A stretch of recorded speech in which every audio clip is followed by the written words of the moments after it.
নমস্কার, এটা চতুর্থ ভিডিও। এটা একটা নতুন ভ্যারাইটি যার নাম হচ্ছে রতুমা আইল্যান্ড, স্পেনিয়ান ভ্যারাইটি রতুমা আইল্যান্ড। অনেকে হয়তো নাম শুনে থাকবেন, অনেকে শুনে থাকবেন না।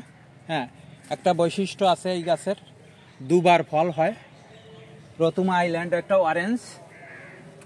তো দেখা যাক কেমন। এটার সাইজ খুব সুন্দর হয়। হ্যাঁ, দুবার হয়। এই যে একবার তুলে নিলাম, এটা হচ্ছে দ্বিতীয়বারেরটা, আগেরটা খাওয়া হয়ে গেছে। হ্যাঁ, তো দেখা যাক কেমন।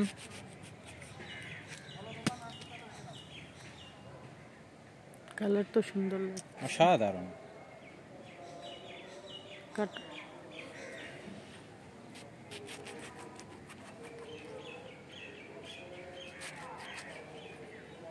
রতুমা আইল্যান্ড, ওহ কি কালার! হ্যাঁ,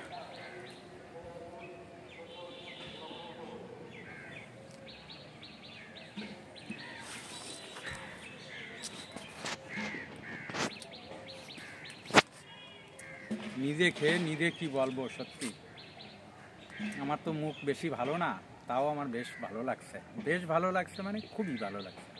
তাহলে এটা কি আগে মানে ছেড়েছো চারা? এর চারা করা হয়নি, আমরা এবারে শুরু করব। মানে টেস্টটা দেখে যেটা ভালো লাগবে সেটা চারা করা হবে, আর যেটা ভালো লাগবে না সেগুলো বাদ দেওয়া হবে, তাই তো? অসাধারণ খেতে, সুন্দর কালার। কালারটা আবার একটু দেখাও। এর ফলটাও বেশ বড় আছে, অনেক বড় ফল হয়। আর এটা একটা ভালো বৈশিষ্ট্য, দুবার হয়। রসটাও আছে প্রচুর মনে হচ্ছে না?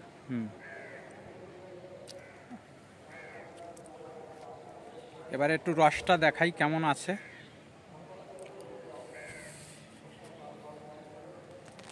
আরে বাবা,